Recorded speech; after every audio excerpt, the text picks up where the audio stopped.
Hi, we're going to talk about bladder health. We're going to talk about the bladder meridian that runs on the back outside of our leg and how to stretch it and change the fascia, improve the health of it. So things like a bladder that's not working well, incontinence. It's also associated with bone health. Physically, it's associated with low back pain and also the health of our ankles. So we're going to stretch with resistance the lateral hamstring. We're going to do the right leg first. And just take a little step forward with your right foot. Bend both knees so you got a nice comfortable stance.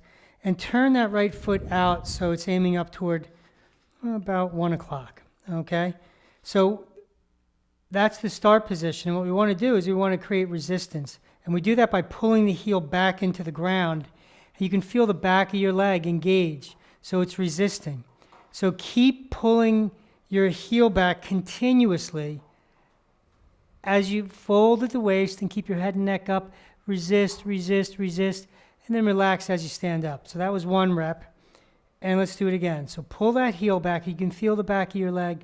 Engage, engage. Keep pulling and then let it go. So you got to keep a bend in your knee. You want to keep a bend in your knee so we can keep the stretch in the back of the leg here. Resist, resist, and relax on the way back. So we're going to do about a dozen of these. You know, anything from about 8 to 10 or thereabouts would be a set, would be 1 set. And you want to do 3 sets at least. So pull that heel back, pull that heel back, pull that heel back. You can feel the stretch. And if you can't feel it, use your hand. And you'll feel it with your hand. Resist, resist, resist, resist. And then relax on the way back. Pull that heel back. Now a couple other things you want to do is tuck the tailbone under. Keep those ribs in your body. Keep the head and neck up. Resist, resist, resist, and let it go. Breathing in and out through your nose is very helpful. Keeping your mouth closed is something that'll make you healthier too. Resist, resist, resist, and relax coming back up. Let's do a few more. Keep that knee bent. Keep resisting, and then relax on the way up. Breathing in and out through our nose. Let it go. Pull that heel back. Pull that heel back. Let it go. Pull, pull, pull. Resist, resist, resist. If you can relax your foot and your toes, that's good too, because you want to keep the tension in the target muscle group. Let it go. Okay. All right. Shake that out. Shake the 2 legs out. You know, just see what you notice. It's a little subtle, but that shoulder dropped a little bit. It's back further in space. The foot's more firmly planted on the ground. Now, these are also strength movements.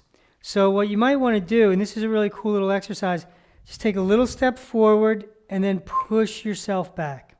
Take a little step forward and then push yourself back. Now do that with the other leg that we haven't stretched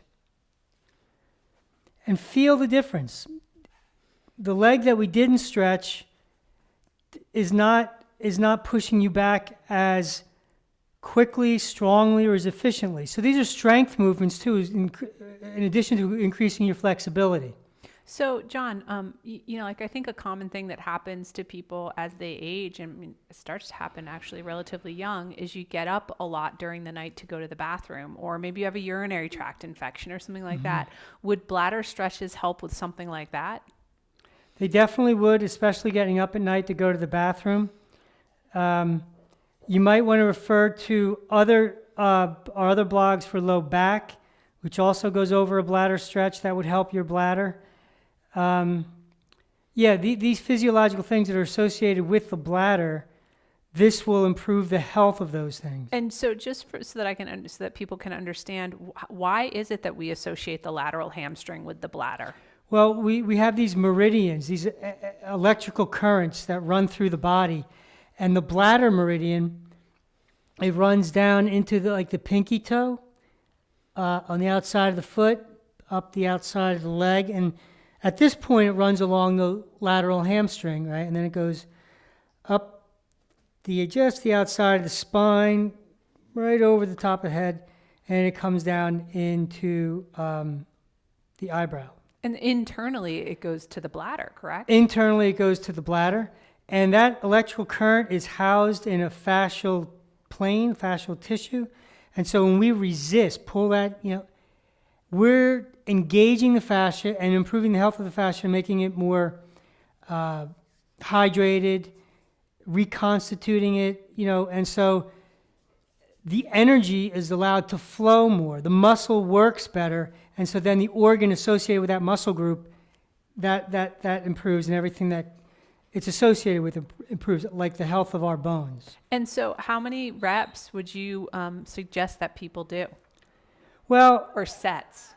A set of 8 to 10. I mean, you could do a set of 20, but you want to do like 3 sets. Mm-hmm. Now, if you really need something to work, you really got to change something you want to improve the health of your bladder in some way, you may have to do more. Right. But consistent stretching of that bladder, that lateral hamstring, that's going to improve the health of your bladder. The more you do, the better it gets. And of course, if people want to, I think sometimes we get the question is like, do you have any other versions of this stretch? We have so many different versions, and we have a membership site, where we house all of those, plus blog posts with other versions of stretches. Yeah, some of the other blog posts that you could access right now for free is the herniated disc, mm-hmm.